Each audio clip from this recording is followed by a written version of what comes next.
जा रही है, तमाम मुद्दों को लेकर बातचीत है, आइए आपको सुनवाएं।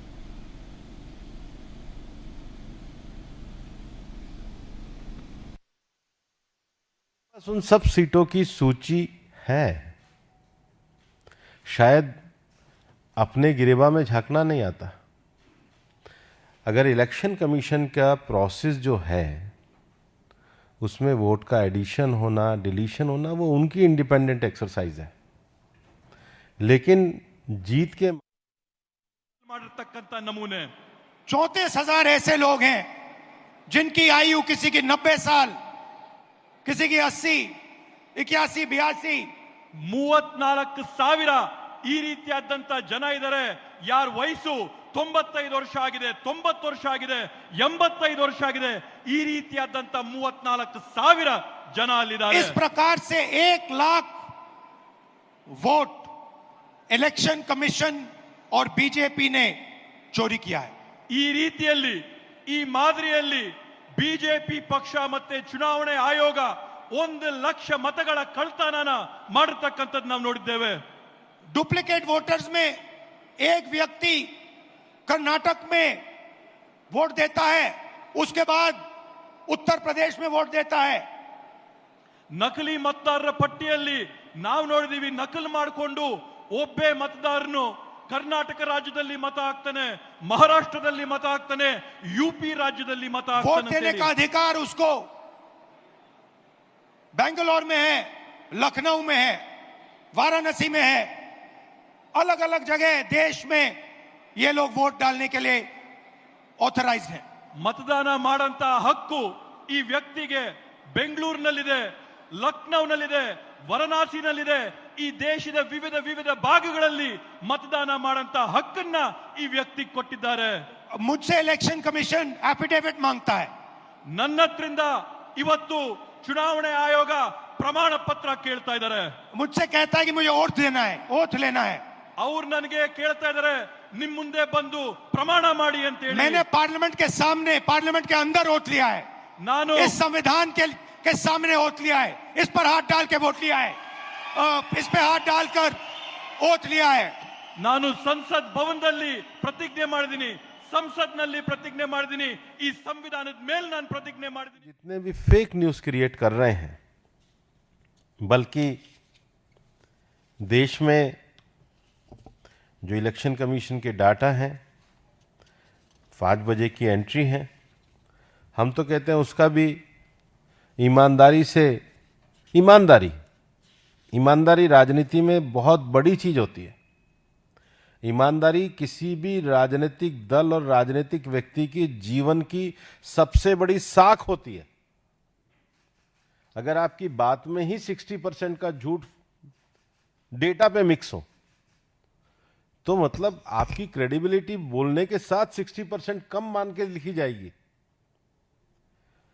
और इसलिए जो फेक नैरेटिव बनाने की बात करी है, वो फेक नैरेटिव अपने आप में उन्हीं के तथ्यों से पूरी तरीके से ध्वस्त हुआ है. और हमारा ये कहना रहेगा कि हमारे जो संवैधानिक संस्थान हैं, उन संवैधानिक संस्थानों को कांग्रेस पार्टी एक विशेष प्रयास करके एक परिवार के लिए सिस्टेमेटिक ढंग से फेक नैरेटिव के आधार पे उसको छोटा करने का प्रयास कर रही है. लेकिन इस देश का संविधान महान है.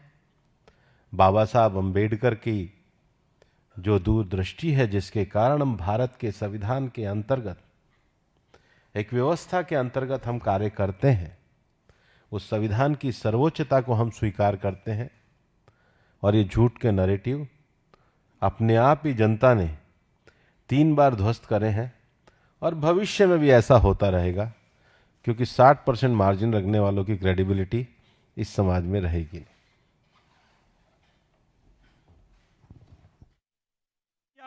मतಗಳ ಕಳ್ತನ ಆಗಿದೆ.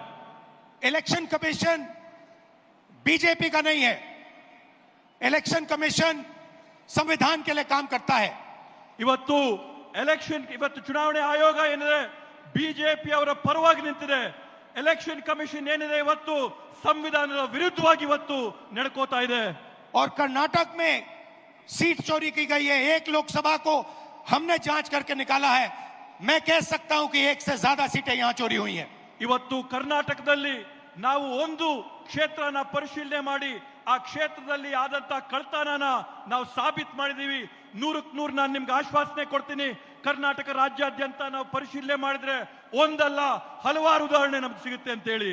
जो कॉन्स्टिट्यूशन का फाउंडेशनल आइडिया है, वन मैन वन वोट, इस पर इलेक्शन कमीशन और उसके सारे के सारे अफसर आक्रमण कर रहे हैं.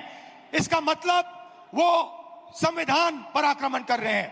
ಇವತ್ತು ಸಂವಿಧಾನದ ಮೂಲ ಧ್ಯೇಯ ಏನಿದೆ, ಸಂವಿಧಾನದ ಮೂಲ ಧ್ಯೇಯ ಅಂದ್ರೆ ಒಬ್ಬ ವ್ಯಕ್ತಿಗೆ ಒಂದೇ ಮತ ಅನ್ನಂಥದ್ದು. ಚುನಾವಣೆ ಆಯೋಗದ ಅಧಿಕಾರಿಗಳು, ಅವರಲ್ಲಿರ್ತಕ್ಕಂಥ ಸಿಬ್ಬಂದಿ ವರ್ಗದವರು ಎಲ್ಲರೂ ಕೂಡ ಒಗ್ಗಟ್ಟಾಗಿ ಸೇರಿ ಈ ಸಂವಿಧಾನದ ಮೇಲೆ ಪ್ರಹಾರ ಮಾಡಿ ಅದ್ರ ಮೇಲೆ ಹಲ್ಲೆ ಮಾಡಿ हिंदुस्तान के गरीब जनता पर आक्रमण कर रहे हैं. ಕರ್ನಾಟಕ ರಾಜ್ಯದ ಭಾರತ ದೇಶದ ಬಡ ಜನರ ಮೇಲೆ ಆಕ್ರಮಣ ಮಾಡ್ತಾ ಇದ್ದಾರೆ. और मैं उनसे कहना चाहता हूं, अगर आप सोच रहे हो कि आप इस पर आक्रमण करके बचोगे तो फिर से सोचो. ನಾನು ಅವರೆಲ್ಲರಿಗೂ ಕೂಡ ಸ್ಪಷ್ಟವಾಗಿ ಒಂದು ಮಾತಾಡಕ್ಕೆ ಬಯಸ್ತೇನೆ. ನೀವು ಈ ಸಂವಿಧಾನದ ಮೇಲೆ ಪ್ರಹಾರ ಮಾಡಿ ನೀವು ಯಶಸ್ವಿ ಆಗ್ತೀರಾ ಅಂತಂದ್ರೆ ತಾವು ಮತ್ತೊಮ್ಮೆ ಆಲೋಚನೆ ಮಾಡಬೇಕು ಅಂತ ಒಂದು ವಾರ್ನಿಂಗ್ ನಿಮಗೆ ಕೊಡ್ತೀನಿ. टाइम लगेगा मगर हम आपको पकड़ेंगे. ಸಮಯ ಬರುತ್ತೆ, ಆದ್ರೆ ನಿಮ್ಗೆ ತಕ್ಕಾದಂತ ಪಾಠನ एक ಕಲಿಸ್ತೀವಿ. एक करके पकड़ेंगे.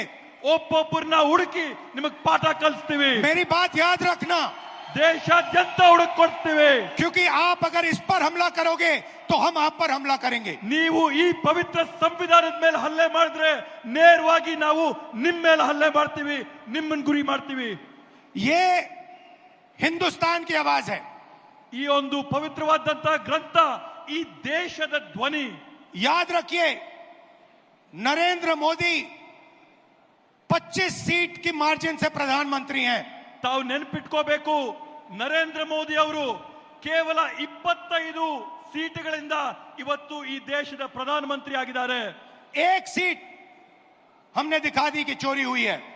ಒಂದು ಸೀಟ್ನ ನಾವು ಸಾಬೀತು ಮಾಡಿ ತೋರಿಸಿದೀವಿ ಕಳ್ತನ ಆಗಿದೆ ಆ ಸೀಟಲ್ಲಿ ಅಂತ ಹೇಳಿ.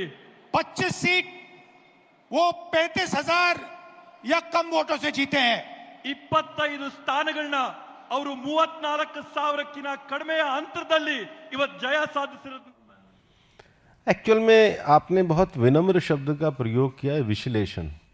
विश्लेषण तो उन तथ्यों के आधार पर किया जाता है जो सच की बुनियाद पे हो. मुझे लगता है पत्रकार इसका कोई नया शब्द ढूंढे कि झूठ की बुनियाद पे रखे गए पकवान को क्या कहेंगे.